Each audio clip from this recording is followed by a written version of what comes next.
Assalamualaikum warahmatullahi wabarakatuh. Apa kabar anak Ustaz? Kembali lagi berjumpa dengan Ustaz dalam pembelajaran pendidikan agama Islam kelas 7 SMP. Pada pertemuan yang keempat ini, Ustaz akan membahas tentang sabar. Ustaz akan membahas tentang sabar, yang mana di pertemuan ketiga minggu lalu Ustaz telah membahas tentang ikhlas, sebagaimana yang dikatakan oleh Imam Al-Ghazali bahwasannya setiap manusia itu akan binasa kecuali orang-orang yang berilmu, dan orang yang berilmu pun akan binasa kecuali orang yang beramal dengan ilmunya. Dan orang yang beramal pun akan binasa kecuali dia beramal dengan ikhlas karena Allah Subhanahu wa Ta'ala. Maka begitu, mudah-mudahan kita tergolong orang-orang yang ikhlas, sehingga kita tidak tergolong orang-orang yang binasa di hadapan Allah Subhanahu wa Ta'ala. Baik Ustaz, pada pertemuan yang keempat ini saya telah sampaikan di awal tadi bahwasanya Ustaz akan menyampaikan materi pembelajaran tentang sabar.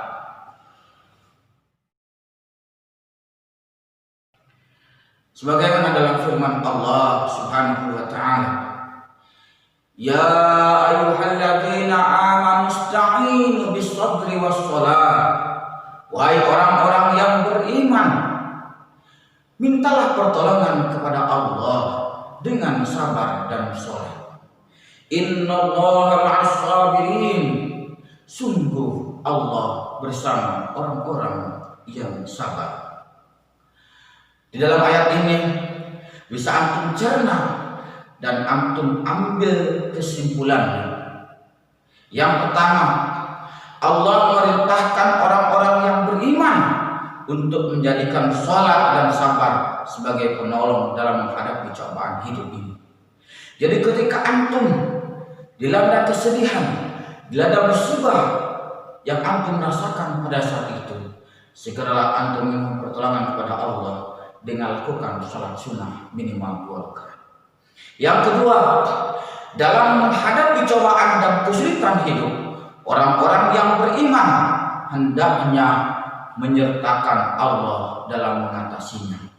Sehingga ketika kita dalam suatu permasalahan itu sudah tidak mampu kita menghadapinya, kita serahkan kepada Allah Subhanahu wa Ta'ala. Karena pada sesungguhnya Allah lah yang telah memberikan musibah kepada kita, Allah lah yang telah memberikan ujian dan cobaan kepada kita, dan Allah pula lah yang berhak mengambil ujian tersebut dan menghilangkan cobaan kepada kita. Yang ketiga, Allah mencintai orang-orang yang sabar dan mau menjadikan kesabaran itu sebagai salah satu sikap yang diperlukan dalam menghadapi cobaan, kesedihan, dan kesulitan yang kita hadapi. Jadi yang ketiga ini, Allah mencintai kita apabila kita telah menghadapi ujian dan cobaan ini dengan mengadu kepada Allah Subhanahu wa Ta'ala, dengan mendekatkan diri kepada Allah Subhanahu wa Ta'ala. Lalu yang keempat, Allah memberikan gambaran bahwa kesabaran akan membawa kebaikan dan kebaikan hidup, sehingga tidak ada kata bagi orang-orang yang beriman itu untuk sedih yang berlarut-larut. Kisah tentang Nabi Ayub alaihissalam, bahwasanya Nabi Ayub alaihissalam itu diberikan ujian dan cobaan oleh Allah Subhanahu wa Ta'ala selama 19 tahun lamanya. Bahkan dari setiap satu lubang pori-pori pun kecuali di dalamnya ada ular yang bersarang di badannya. Sampai-sampai Nabi Ayub alaihissalam ditinggalkan oleh keluarganya, ditinggalkan oleh istrinya. Bahkan ada satu istri yang menyarankan kepada Nabi Ayub alaihissalam, "Wahai Ayub suamiku, bahwasanya engkau itu adalah seorang nabi. Kalau engkau seorang nabi, pasti akan doa engkau itu akan dikabulkan oleh Allah Subhanahu wa taala. Maka engkau berdoalah wahai Ayub kepada Allah Subhanahu wa taala agar Allah mencabut penyakit yang tengah engkau hadapi saat ini." Apa jawaban Nabi Ayub alaihissalam? "Wahai istriku, ketahuilah berapa lama aku menikmati kesehatan yang telah Allah berikan, dan berapa lama aku diberikan sakit oleh Allah Subhanahu wa taala." Maka ketika itu istri pun tidak bisa lagi berbuat apa-apa. Intinya Nabi Ayub menghadapi kesulitan, menghadapi ujian, menghadapi cobaan dari Allah Subhanahu wa taala, dia ikhlas, dia terima, sehingga dia ketika istrinya meminta mohon doa kepada Allah Subhanahu wa taala agar dicabut penyakitnya tadi, maka Ayub membandingkan sudah berapa lama Allah memberikan sehat kepada saya, kepada Ayub, dan berapa pula sakit yang diterima oleh Ayub, belum sebanding dengan nikmat sehat yang telah Allah berikan, kata Ayub, dengan sakit yang sedang aku derita pada saat ini. Oleh karena itu Ustaz, kita bukan berarti harus pasrah dengan kenyataan. Kita bukan berarti tidak berusaha menghindari musibah, cobaan, dan mencari kesembuhan apabila kita sakit. Kita tetap mencari itu. Namun apabila usaha yang kita lakukan tidak mendapatkan hasil, maka kita bertawakal kepada Allah Subhanahu wa taala dengan kesabaran seperti Ayub. Dengan sabarnya Ayub, lalu Allah memerintahkan kepada Ayub, "Wahai Ayub, masuklah engkau ke dalam sungai itu dan engkau menyelam."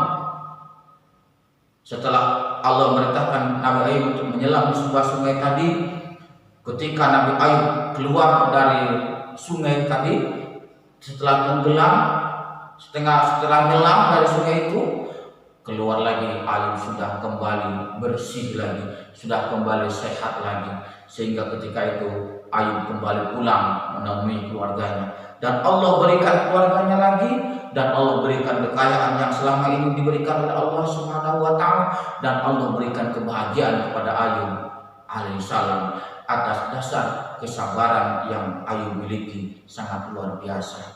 Mungkin kita tidak bisa dan tidak mampu sesabar Ayub, namun kita berusaha untuk menjadi orang-orang sabar sehingga kita tergolong orang-orang yang berada di sisi Allah Subhanahu wa taala, sebagaimana firman yang saya bacakan tadi, innallaha ma'as-sabirin, sesungguhnya Allah bersama orang-orang yang sabar.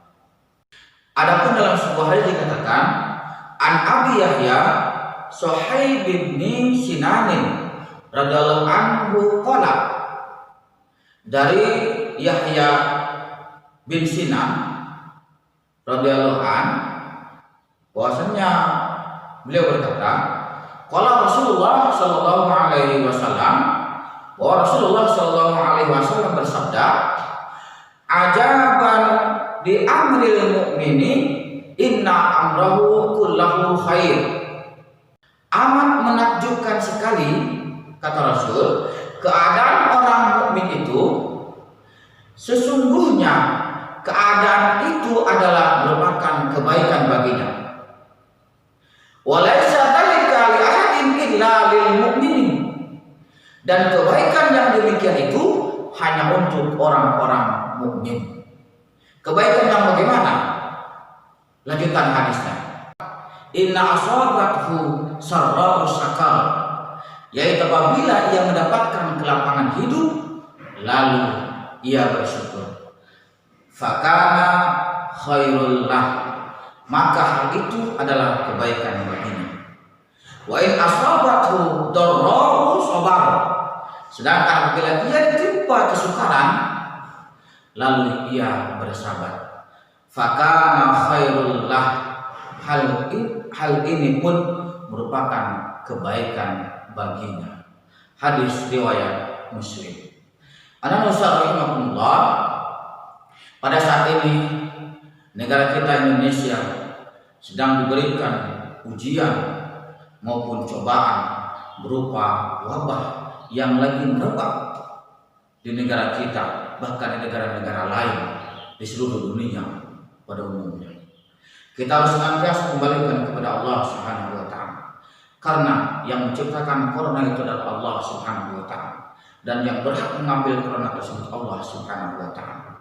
Memang kita harus tetap berusaha menghindari, jangan terlalu berkumpul-kumpul dengan orang lain, karena ada beberapa peristiwa yang positif corona tidak memiliki efek sakit ataupun hal yang lain seperti manusia normal. Untuk itu kita berusaha dengan bersabar atas kehendak Allah Subhanahu wa taala, tapi kita harus bersabar, harus berusaha juga menjauhi dari kerumunan orang, menjaga diri dari yang lain yang tidak kita kenali, menjaga kesehatan, menjaga kebersihan, dan tentunya kita harus senantiasa bersabar kepada Allah Subhanahu wa taala. Merupakan ini kebaikan bagi kita agar kita kembali kepada Allah Subhanahu wa taala. Karena dalam firman Allah Subhanahu wa taala surat Al-Mulk ayat 2, "Alladzi khalaqal mauta wal hayata liyabluwakum ayyukum ahsanu amala." Bahwasanya Allah lah yang telah menjadikan kehidupan ini, dan Allah pula yang telah menjadikan kematian ini sebagai musibah bagi kita, agar kita kembali kepada yang benar, jalan yang benar, yaitu ahsanu amal, agar kita kembali mengerjakan amal-amal yang baik. Mudah-mudahan dengan kesabaran yang kita usahakan dan pertolongan dari Allah dengan sholat dan sabar, kita tergolong orang-orang yang mampu menghadapi musibah ini dengan keimanan dan ketakwaan kepada Allah Subhanahu wa taala, dan juga kita dihindari dari berbagai bala bencana maupun wabah penyakit yang pada saat ini sedang menjadi wabah di negara kita maupun di dunia. Demikianlah pertemuan yang ketiga tentang sabar yang dapat saya sampaikan. Mudah-mudahan bisa dijadikan sebagai pelajaran bagi kita, dan kita menjadi orang-orang yang dekat dengan Allah dengan sabar dan sholat, dan juga mudah-mudahan kita mendapatkan ilmu dari pembelajaran keempat ini. Dan jangan lupa setelah Anda menonton video ini, Ustaz akan memberikan beberapa pertanyaan melalui evaluasi menggunakan Google Formulir. Nanti Anda jawab setelah selesai menonton video ini. Barakallahu fikum jami'an. Kita dengan kafaratul majlis. Subhanakallahumma wa bihamdika asyhadu an la ilaha illa anta astaghfiruka wa atubu ilaik. Jika ada yang benar datang dari Allah Subhanahu wa taala, jika ada yang salah itulah kekurangan yang Ustaz miliki. Billahi taufiq wal hidayah. Wassalamualaikum warahmatullahi wabarakatuh.